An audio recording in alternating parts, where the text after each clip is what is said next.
I'm Marianna Kaplan, and I'm a lifelong psychologist and yoga teacher, and author, and a mother.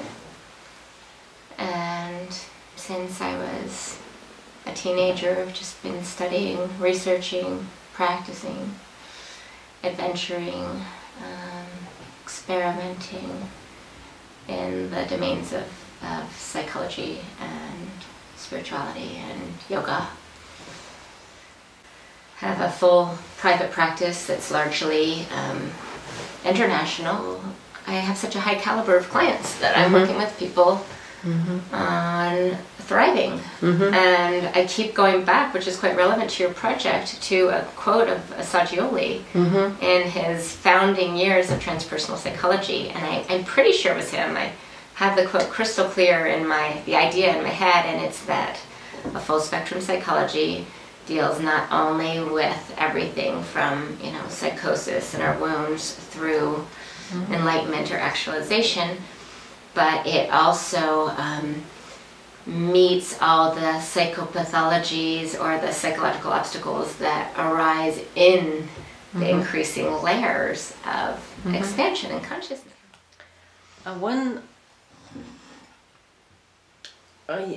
Do you see the spiritual path as a path from some point to another point?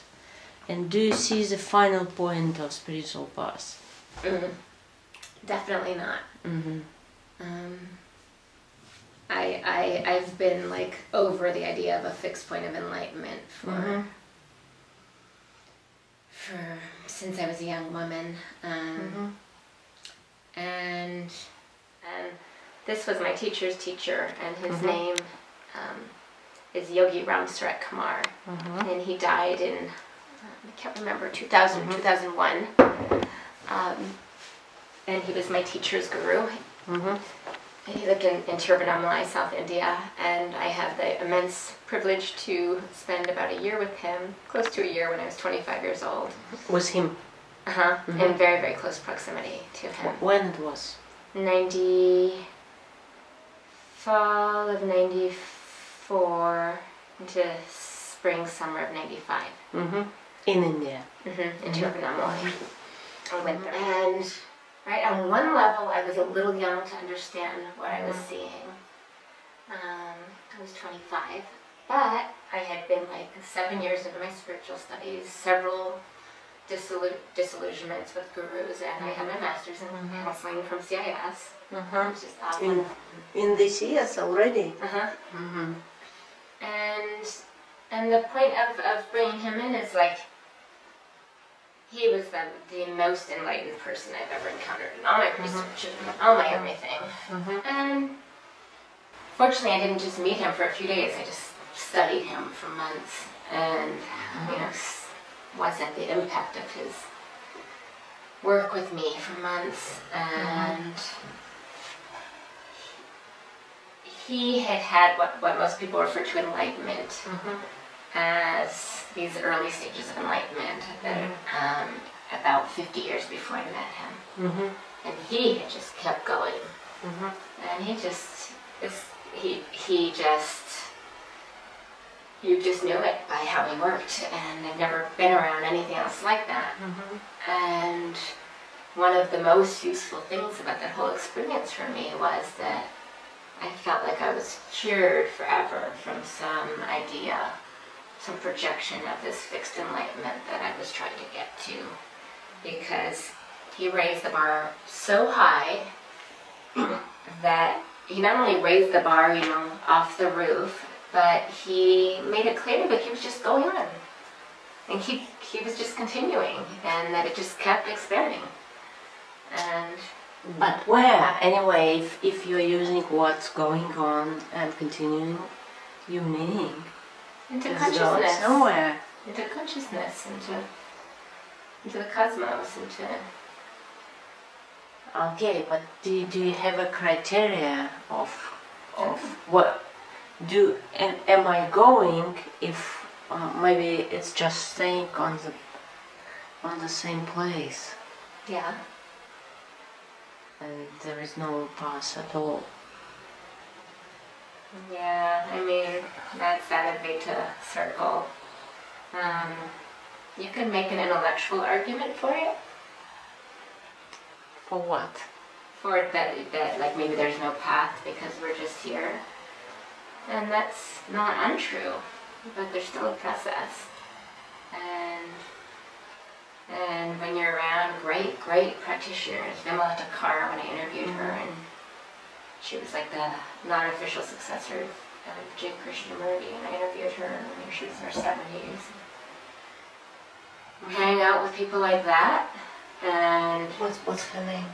Vimala Takar. She died several years ago.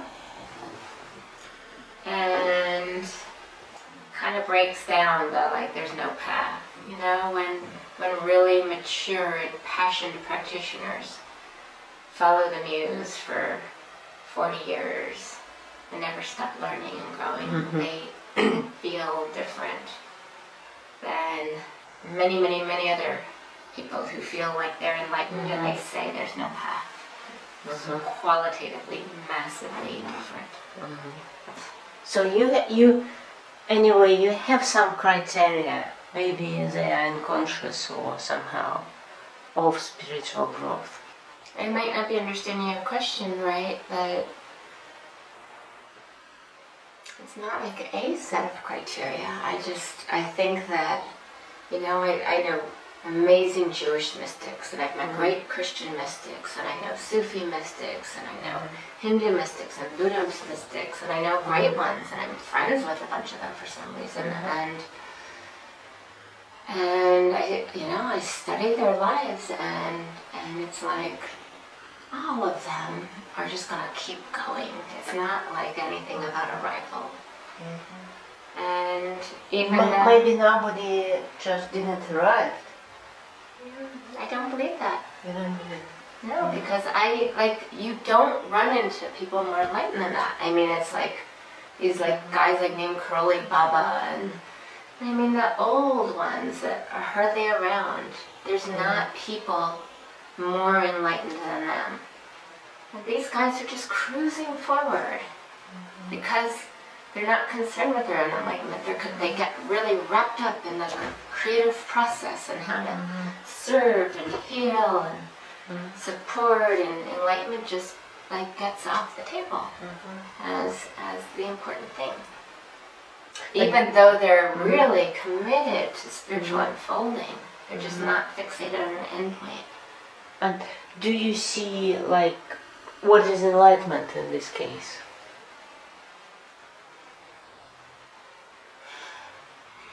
I know I think you're kind of asking me to go somewhere where I don't deeply resonate. It's it's not the question for me. Why? Because it's just a point and infinite creativity. And if you go to the Yoga Sutras of Patanjali as a nice source, it's like what most people talk about as enlightenment. They'll go somewhere later in the book, there's 7 stages of enlightenment. And what most people are calling enlightenment is stage 1 or stage 2. So getting the fixation on it as a fixed point, it just doesn't seem so relevant to me.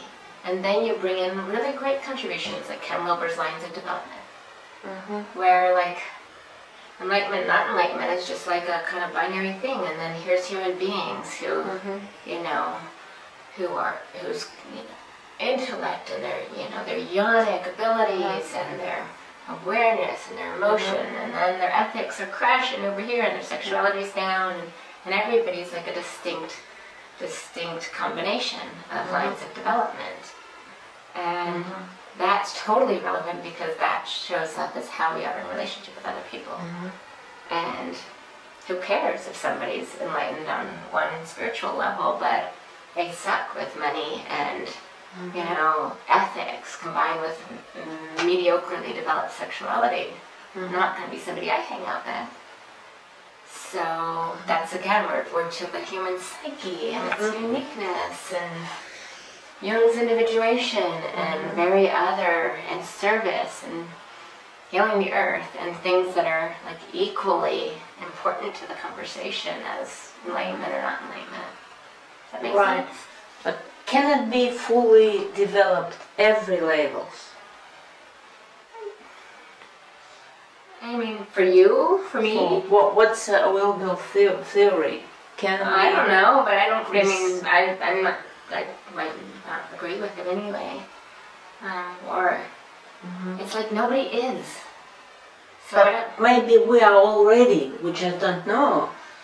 Maybe we're already perfect and whole and good. For example. Yeah, but that's not the same as spiritually, like, mature and widely developed at these stages of enlightenment of Patanjali and Jung's integration. Right, but how will you define? Why do we need to? In order to grow. I've never met anybody who's spiritually enlightened in this kind of way you're talking about, and is psychologically integrated and has every line of development, like, you know, equally like bursting out of the ceiling, and is fully happy and is not being... He is not? Not necessarily. I mean, he was doing one job. He was wielding cosmic forces around the world. He, you know, he wasn't a family man. He had left his family, as you often do in India. You know, he may or may not have been developed in sexuality. I think he was celibate.